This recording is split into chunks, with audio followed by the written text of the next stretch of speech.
2 supporting bouts. In terms of attendance, it was not the best. I mean, being very honest. But, this is the start of a concept. I mean, we haven't seen a concept like the Morteen Boxing League in a very long time. So I guess that this is something that will grow on the audience. There was a mixture of music and fashion. And, so I think that with a little bit of tweaking, the idea is a very fantastic one. And going forward, it's something that is going to keep the fraternity very active. And it's good news for the boxers as well because, I mean, they've been training, and there's nothing to do. And I'm saying there's nothing to do very, very selectively because for some boxers, they are not able to get opportunities because, for some of these promotions that come up, promoters have their boxers. So if your promoter is promoting fights every quarter, then you're in good business. But if it's the opposite, then you know that you're in trouble. So on Saturday night, we all were looking forward to that big fight put together by E&J Promotions at the same venue. This time, it was decided that the fight take place in the hall. Now the hall is expected to because there's an outdoor and an indoor facility. Now, the outdoor facility is the flagship brand of the Trust Sports Emporium Limited. Now the Trust Sports Emporium Limited has various facilities. So the boxing arena is the flagship. And then there is a yet to be completed Olympic-sized swimming pool. It's in its final stages of completion. And then there is also a gym, a standard gym. There's a physiotherapy school and a center. There's also a sports school. That's also nearing completion.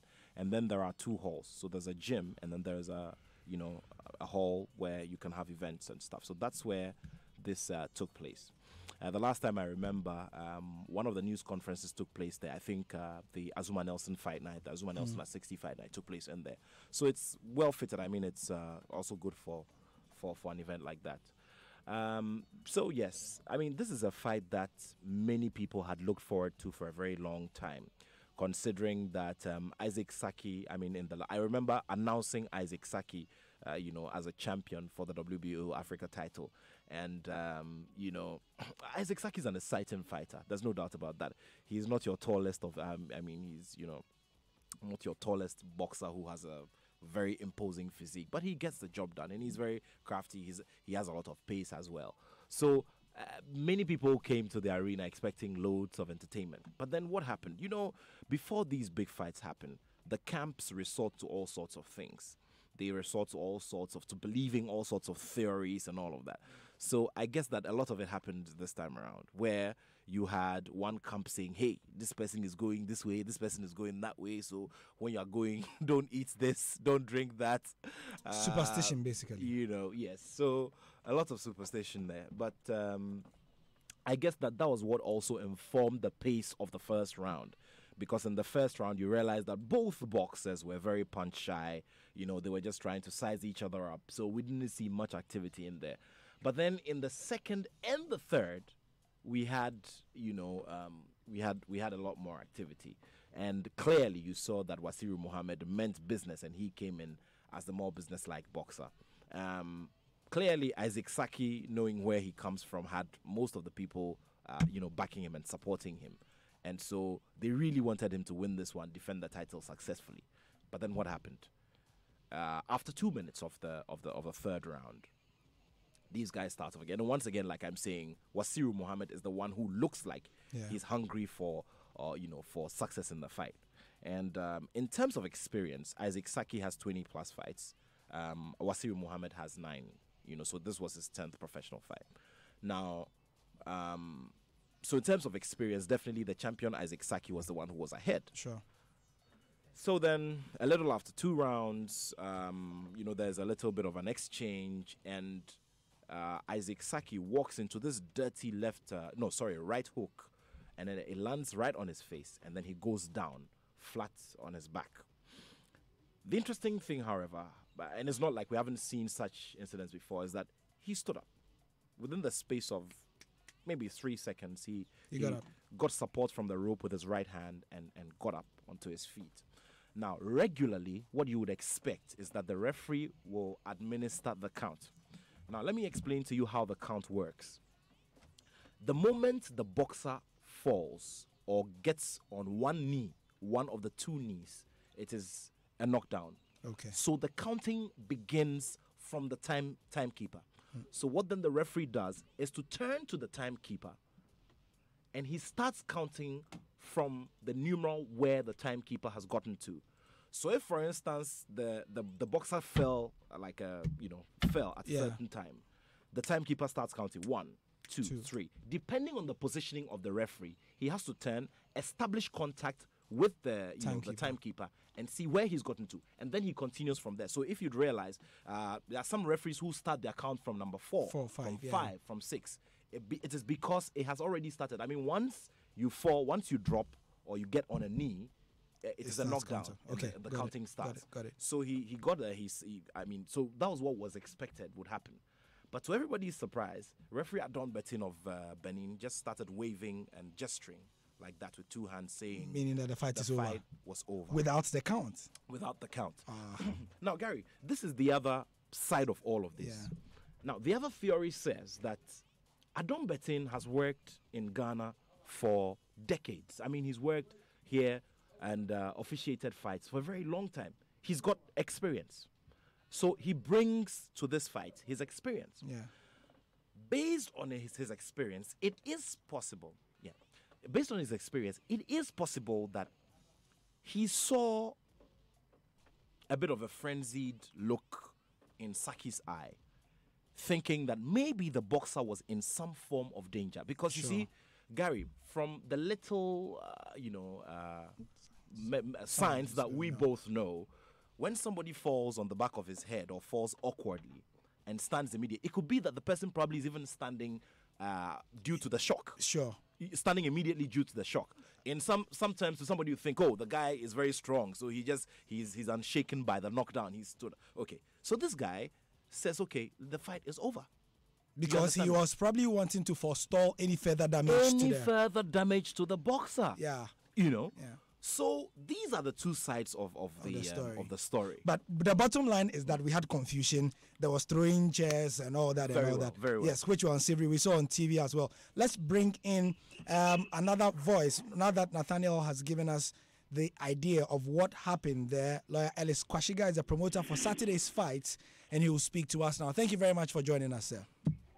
Thank you.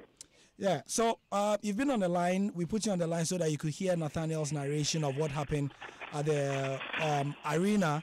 And also we got our reporter giving us, an idea of what happened just before you came online.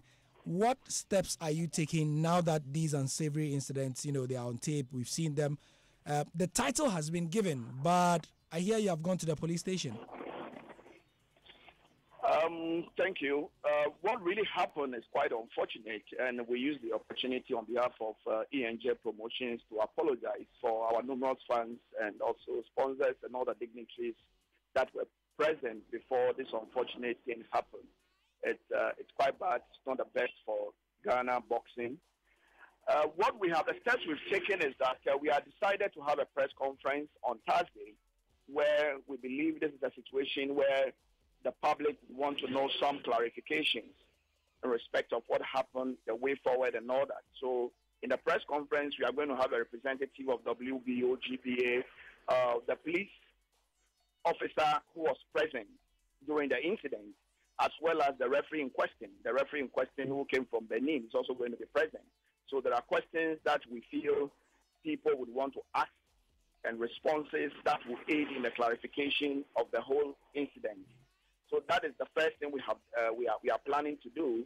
We have also made a report because once there is damage to a state asset, they damage the arena, the doors of the arena, the tube bottles, they damage the roofing, they did all kinds of things. And this is a state asset. So we have to take steps to make sure that the perpetrators of that should be brought to book because there are rules, there are regulations, there are laws. So we don't take laws into our own hands and take decisions just because we feel that you are dissatisfied with a verdict that is about to be pronounced. It is bad. It is condemnable. That is the reason why we thought the best platform to do that is to invite the police officers. They went to the crime scene. They covered everything that happened there. There was an official complaint because one of our supporters was also taken to the hospital because he dislocated his arm and all that. Okay. So the police report has been done, and the press conference will also come on Thursday, 2 p.m. Right, thank you. Now, first of all, on the video, it was quite clear that there was only one policeman on duty for such an event. What can you tell us about that? There are procedures to always follow before a bout of that nature is approved. Mm-hmm. You have to write to the police headquarters. You have to specially or specifically seek for police protection. And we were assigned 10 policemen. We were assigned 10 policemen. At a point in time, during the build-up, I saw some confusion from the back there, the dressing room. And at that stage, I confronted the commander on duty, that is one Commander Freeman or so. I told him that we needed some of the police officers to be deployed to the back there where the confusion started. And he also confirmed to me that there were 10 policemen. So you make sure others come to the back, the remaining at the inside the arena. So it was never true that there was one policeman. What happened is that at a point in time, we realized for some reason only one policeman was inside, and that policeman also left.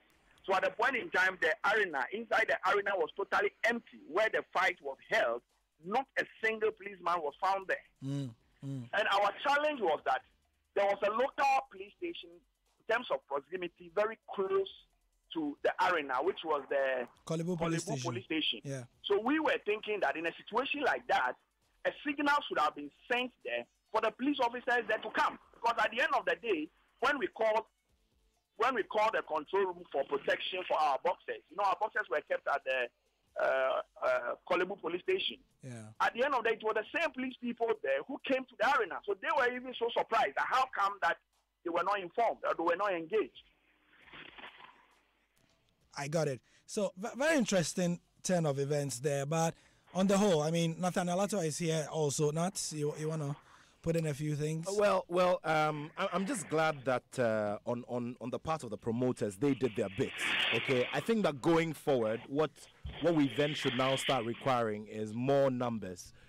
So for close to 2,000 fans, the question we should ask ourselves is 10 enough a number, considering some of these incidents that have happened and that can happen. That can possibly happen. So. Yeah, I mean, on the part of the promoter, he did his bit, but then I guess that going forward, this is a big learning curve for all of us. So that going forward, we all, start making, bigger arrangements for security, which is a very key area. All right, so, Lawyer Ellis, we understand also that the title has not been given because of the incident. That is true. Is that an admission that the ref should, or you don't agree, or the ENJ Promotions that does not agree with the way the ref, went about his duties?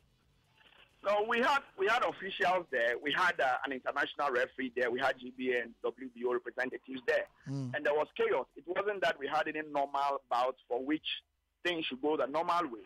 So with the latest development, there has to be a sitting where all these people will put their heads together. That in the midst of this confusion, considering the reaction of the people, considering a report that is supposed to come from the international referee, is it the right time to pass on a verdict? That is why the blood has to be kept. These meetings have to be gone into, reports have to be received. They have to go into the whole matter before a pronouncement is made, so that at least there will be fairness on the part of everybody. So we are fine. We are just waiting for, Alain, they had a meeting this morning, and we believe that before the close of the week, we should have a verdict from them. Many, many thanks, Lawyer Ellis Kwasiga. He speaks for the promoters as well, and we appreciate your time. Hopefully, we get updates on Thursday after the press conference, and we get finality on this matter. Thank you. Sure. Yeah. Gary, also instructive to know that I've had a conversation with the WBO supervisor for Africa, Mr. Samer Kaptan, who coincidentally is a former head of the Ghana Boxing Authority. Now, he obviously is not going to speak on the matter, in the media, but then what I get is that they are, going through the books and also looking at all the possible lefts and rights, all the commas and all the dots. And like has been said, I mean, it's very clear that something was just not right. Now, let's do a bit of precedence here. In the United States of America, in the year 2010, when Joseph Agbeko had to fight Abner Maris in the first part of the challenge for his, if I say his, I mean Abner Maris's title.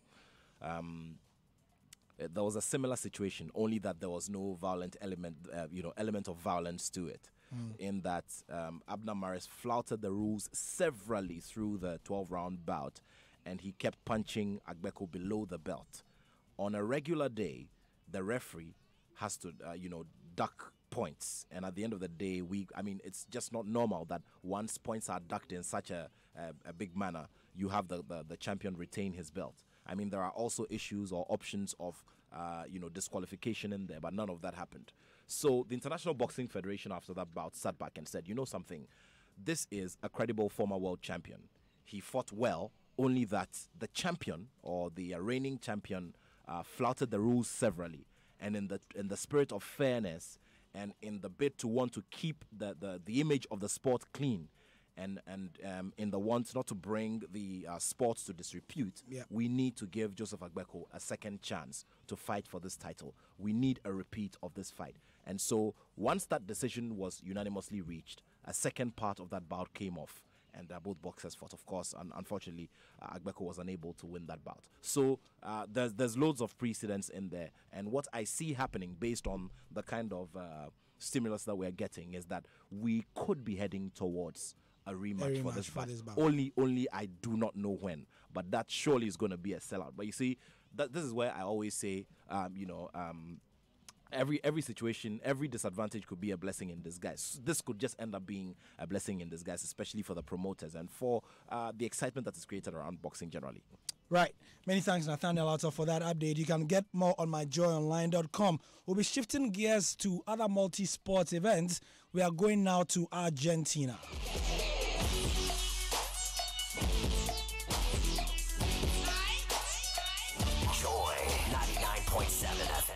So as you may have heard and as you may have followed on our news bulletins, Baba Tando of our desk has been in Buenos Aires for the last week or more, covering the 2018 Summer Youth Olympics, which will officially end on Thursday. Now, Ghana had a couple of medal hopefuls, and the progress has not been encouraging. She's on the line now. Baba, thank you for joining us. Thanks, Gary, for having me. Right. We understand, we do understand, we know that the last medal hopeful for Ghana, who is a sprinter, Solomon Diafo, failed to live up to expectations. He was in the men's 400-meter final on Sunday. Give us the story. How did he do, and what's been the vibe around the Ghana camp like? Right, Gary, thanks very much. So yesterday, all Ghanaians who accompanied the team to the 2018 Summer Youth Olympics were clad in our full colors because we had every hope and we had every reason to believe that 17-year-old Solomon Diafo was actually going to pick up one of 3 medals available for the men's 400-meter event.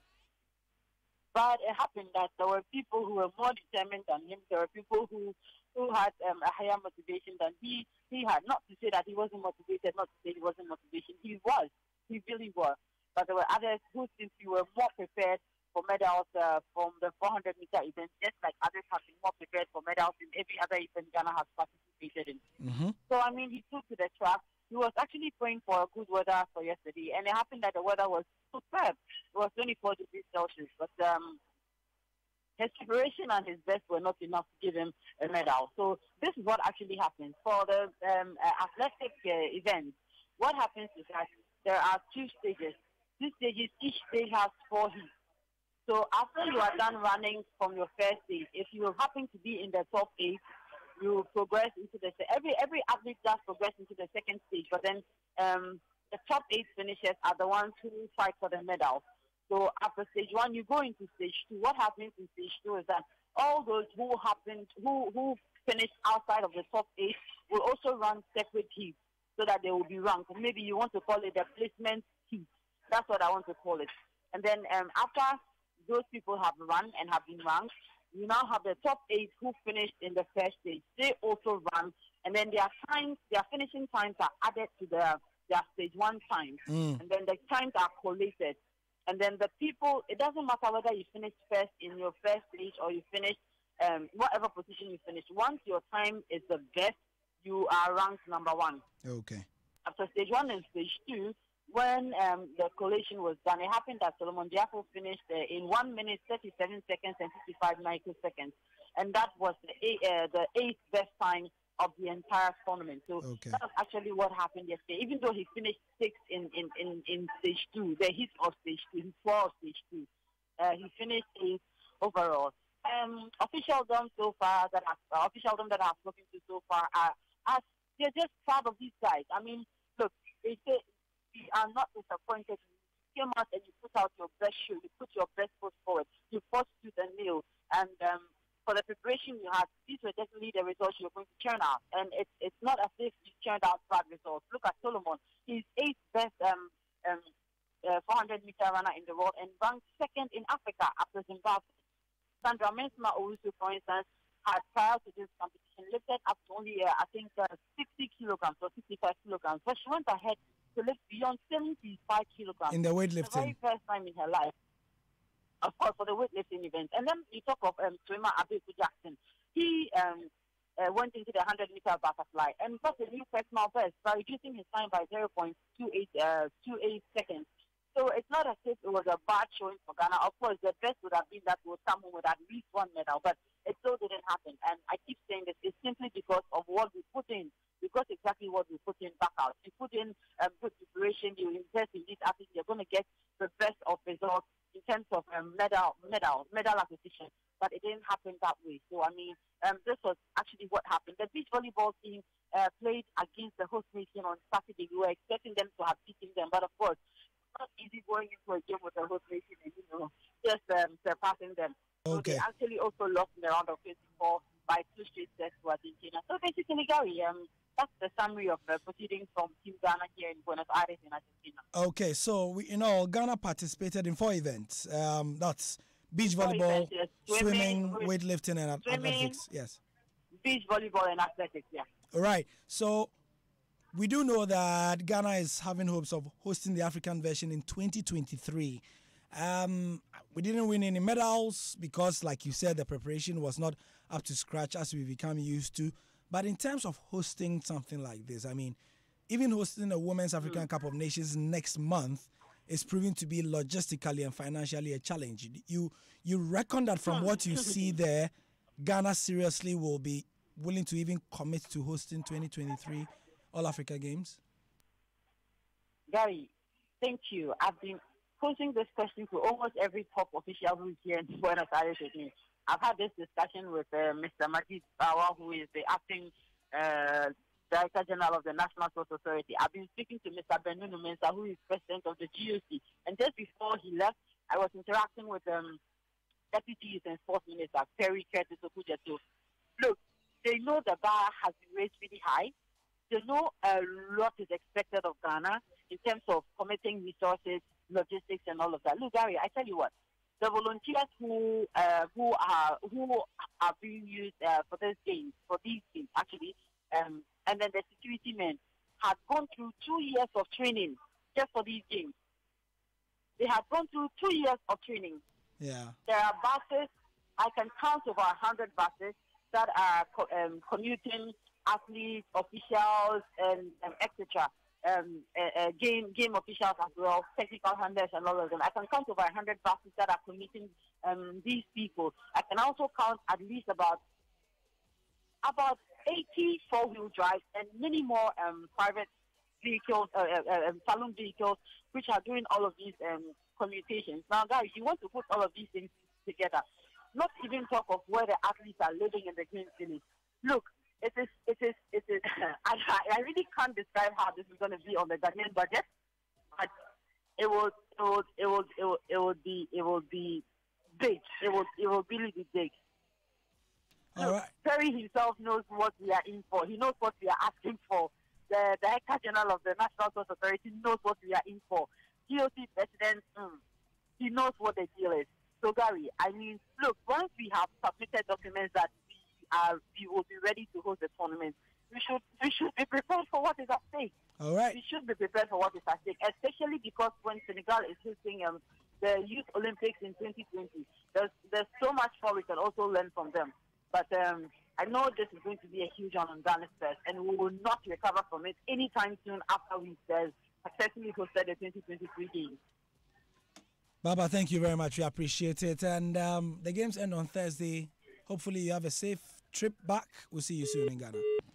So that's Baba Tando of the Joy Sports Desk reporting from Argentina. This is the Joy Sports Track, which is, as usual, brought to you by Bet138.com. You can turn your passion into some real cash. Make a move to 138.com, the best online sport betting and virtual gaming company in town. Also, they have an online casino. If you're a betting person, you'll be betting that Ghana will be looking to win the next African Cup of Nations for women, or the Women's African Cup of Nations. It starts next month on the 17th, and preparations have been ongoing. The CAF inspection team, the Confederation of African Football Inspection Team, will be looking at the facilities, and we'll be getting the latest from Benjamin Willie Graham, who is on the line with us. Yeah. Hello, Graham. Yeah, Gary, how you doing, brother? I'm doing well, thank you. We're just getting you on the line to get an update on what the CAF inspection team are up to. Hello? Yes, can you hear me, Graham? Yeah, I can hear you, Gary. Yes, we want an update on what the CAF inspection team are up to and how, what are they saying about the state of our preparations? Okay, thank you very much. The team, obviously, as I speak to you, I'm told they are at the Ministry of Youth and Sports. They would have a meeting with the LOC at 3 p.m. today, and then proceed to inspect all the facilities. Obviously, start with Accra Sports Stadium. Currently, the venue local organizing committee, that's the Greater Accra, we're going to have a meeting at a couple of minutes, maybe 15 or 10 minutes time, and then also know exactly what the team will be looking from us. Okay, so basically, I'll say that the team is in town. They are the ministry. They will be moving to inspect the facilities, but then they will have a meeting with the LOC before they move. Yeah, you are speaking as a member of the venue local organizing committee, the VLOC. Yeah. Yeah. Now, what happens is that Accra has a couple of facilities that they'll be looking at, like you said. Certainly. I mean, we have to ask because it's been in the news about the yes, I know, we know the backstories, but the Presec Park, we know that. Yeah. You know, Joy FM did make a lot of noise about the bonfire night and all that, and we saw stories in the Daily Graphic Sports about how that event had ensured that the pitch was not in good condition. What is the latest with the Presec Park? So this morning, Frank Wine was there with his team to help at least initially put it together. When it happened on Saturday, Frank Wine was there himself to make a first assessment of the place, and it did indicate to us that yes, they had done a great job from June. It's been like 4 or 5 months, trying to put the place in shape, and until we had an unfortunate incident. But then he's actually working hard with his team to see what they can do now to ensure that at least we will push the pitch to a certain level before the tournament starts. At least we have just a month to go. So it is our hope that he'll be able to do something, even though technically it would take some time for him to put it together as required. But he's still working hard. So this morning he was there with his team, and then he's actually working hard from now. We're told that at least he's going to mobilize a lot of the logistics to ensure that at least between now and the time, a lot of attention will be placed at the Legon Presec Park. Right. For the benefit of listeners, I mean, we do know that the CAF inspection team is in town, right? Yes, they are. Okay, so if the inspection team are in town and they have to see the facilities and then put a report out there for CAF, if the Presec Park is in the state that we know it to be in from the pictures on Friday and during this weekend, aren't they going to give a negative report to CAF and say that Ghana is not ready? At least from the first report that the LOC gave them, they would understand that a lot of work had gone in. And the pictures we gave them, plus the videos, would also indicate that Pambuain has done his job. I mean, we have done our job, actually. But it's unfortunate that something like that happened, because when I spoke to Rex Dankwa on Saturday, he made it clear to me that, listen, the report he had again, on Friday, Rex Dankwa is? He's the minister's representative on the LOC. Okay, good. So he has made it clear to us that he had some discussion with some officials at Presec regarding the use of the place. He was told that it wasn't going to be used. So he was actually livid on Saturday morning when he found out that the place had been used, because that wasn't the information he got on Friday. And so from that point of view, at least I'm sure the team would understand that, listen, it's something which when, at the blind side of the LOC, not necessarily something they knew. Because if the LOC had not made any information or put that information out there, I'm sure that there will be some other people who probably might go there and say that, okay, from the report we had initially, that is not what is on the ground. Sure. We have done our bit, but I'm saying that we would not use that scenario to conclude eventually that nothing had been done. Something had been done, but I would say that it's in the past now. So let's see how best we can put it together. How long will the CAF inspection team be in Ghana for? And when they move from Accra, when will they go to Cape Coast?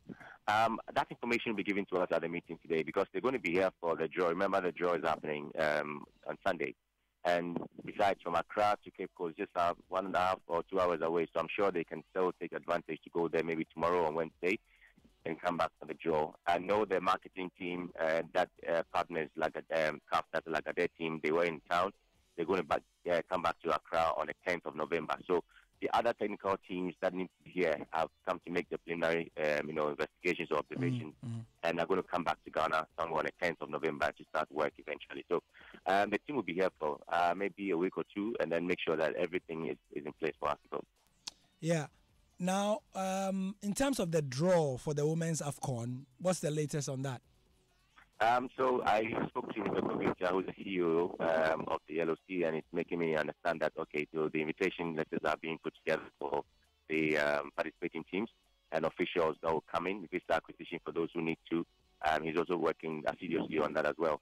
The Kempinski Hotel is obviously going to be the place for the draw. Okay. Individuals who are going to grace the occasion are also being informed. The minister will be there, and some government officials will be around. CAF executive committee members will also be around. And so I would say that everything is in place for us to go for the draw on Sunday. Right. Thank you very much, Benjamin Willie Graham. We appreciate your time.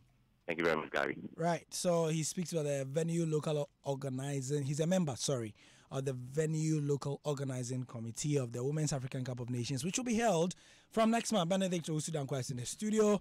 So we've heard about the preparations infrastructure-wise. What about the teams? Yeah, that's the point. There is something that we're overlooking.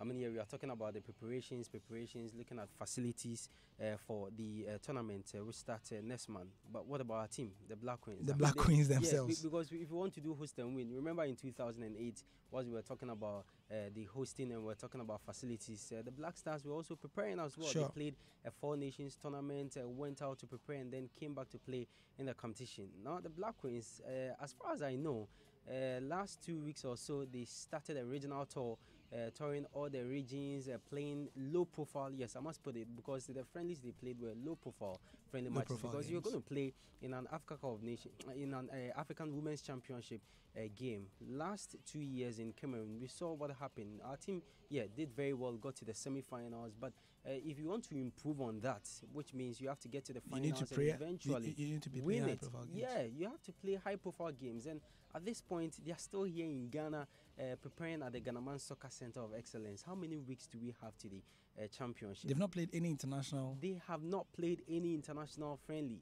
So then it boils down to preparations. I mean, if you want to win the championship, we are not talking about just hosting. We are talking about host and win. The last time the Minister for Youth and Sports, Isaac Isiama, at the launch of the mascot, made mention of how we want to host the competition and win. And if we want to host and win, we have to prepare the team. It shouldn't just be about the facilities. It shouldn't just be about talking about how we are preparing draw. We also have to focus on our team. What are we doing for the team?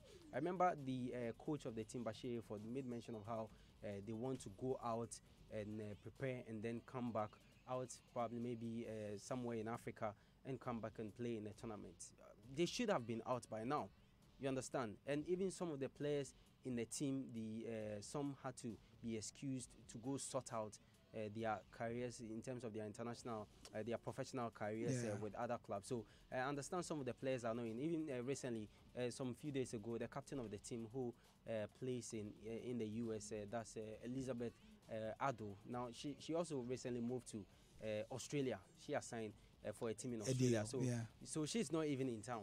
You understand? So we have to get the players here, take them out. So we don't look very ready. We are not ready. Yes, the team is not ready. Regional tour, playing those low-profile friendly matches, is not one you can use as a yardstick to play in a competition of that nature if you want to win. Nigeria, they are starting camp today. Okay, they are getting all their top players Oshola and all their top players in camp today, as we speak today. So they have 1 month intensive preps. Exactly, you understand, and they have lined up a couple of top friendly matches they are going to play with some of the teams that have qualified. You understand? What they are waiting to know is if the draw is done, and then you know you are not going to be in the same group with this person, you can play the other. Then you go ahead and play. Do we have such plans? We don't know. You understand? But we're always talking about preparations. We are talking about the pitches. We are talking about the facilities, infrastructure. But we have to also look at the team. You understand, Gary? So if you don't do that and we end up not even making the semi-finals, it will be the same story as that of the Youth Olympic Games that we just spoke about. Yeah, also preparations. We don't prepare well, and we always want to go there and win medals. It doesn't happen like that. The teams you are going to play against are preparing.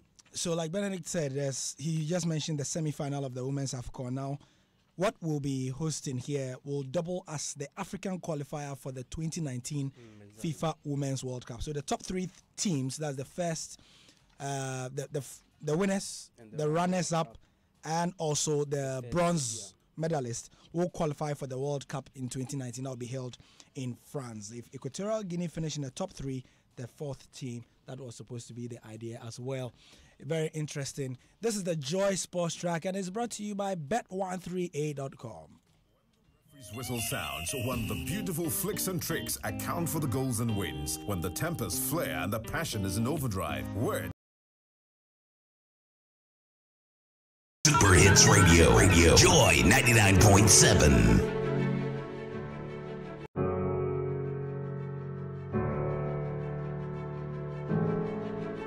Super Hits Radio. Joy 99.7.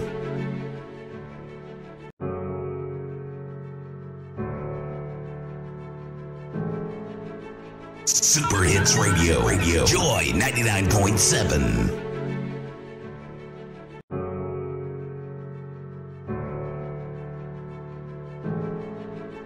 Super Hits Radio. Joy 99.7.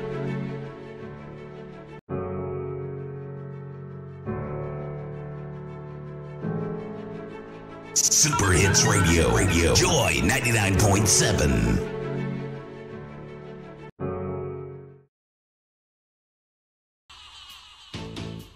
Joy. Super Hits Radio. Joy 99.7.